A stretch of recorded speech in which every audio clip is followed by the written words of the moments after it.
अब एक बड़ी खबर आपको लद्दाख से बताएं, जहां चीनी सैनिकों ने घुसपैठ की कोशिश की है। 28 फरवरी, 7 मार्च और 12 मार्च 2018 को घुसपैठ की गई है और ये घुसपैठ उत्तरी पैंगोंग झील के पास गाड़ियों के जरिए हुई है। और आपको ये भी बता दें कि आईटीबीपी जवानों के विरोध के बाद चीनी सैनिक वापस भी लौट गए हैं। तो हमारे जवानों ने घुसपैठ को नाकाम कर दिया, लेकिन ये घुसपैठ 3 बार की गई। डोकलाम के बाद भारत और चीन के बीच फिर तनातनी का माहौल बना हुआ है और इस बार तनाव की वजह बना है अरुणाचल प्रदेश का असफिला क्षेत्र, जहां भारतीय सेना की पेट्रोलिंग को लेकर चीन ने ऐतराज जाहिर किया और उसे अतिक्रमण तक करार दे दिया। भारतीय सेना ने भी चीन को माकूल जवाब देते हुए उसके सभी आरोप खारिज कर दिए। डोकलाम के बाद ड्रैगन ने फिर चली नई चाल। इस बार अरुणाचल पर चीन ने तरेरी आंख। चीन ने भारत के खिलाफ नया पैंतरा चलते हुए अरुणाचल के असफिला इलाके में भारतीय सेना की पेट्रोलिंग को अतिक्रमण करार दिया है।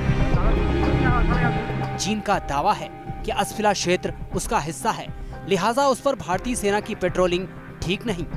चीन की सेना पीएलए ने तो यहाँ तक कह दिया कि बॉर्डर पर इस तरह की घटनाओं से दोनों देशों के बीच तनाव बढ़ सकता है।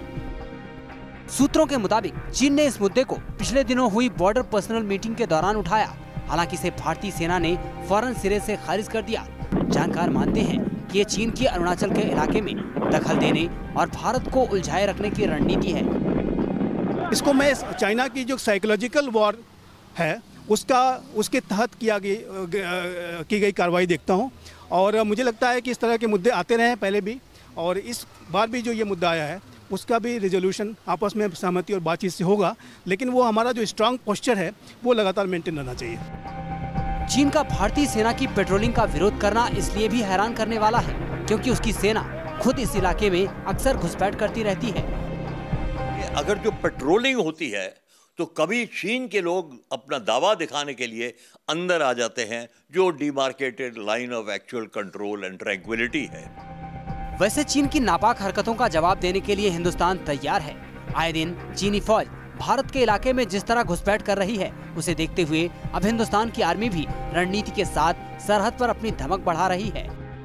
मीडिया रिपोर्ट्स के मुताबिक भारत ने पिछले 8 महीनों में अरुणाचल प्रदेश से सटे चीन के बॉर्डर पर सेना की मौजूदगी बढ़ाई है। सेना के एक बड़े हिस्से को रणनीतिक तौर पर संवेदनशील माने जाने वाले दिबांग, दाऊ देलाई और लोहित घाटी में तैनात किया गया है। अरुणाचल में सेना अपना निगरानी तंत्र विकसित करने में जुटी है ताकि चीन पर नजर रखी जा सके।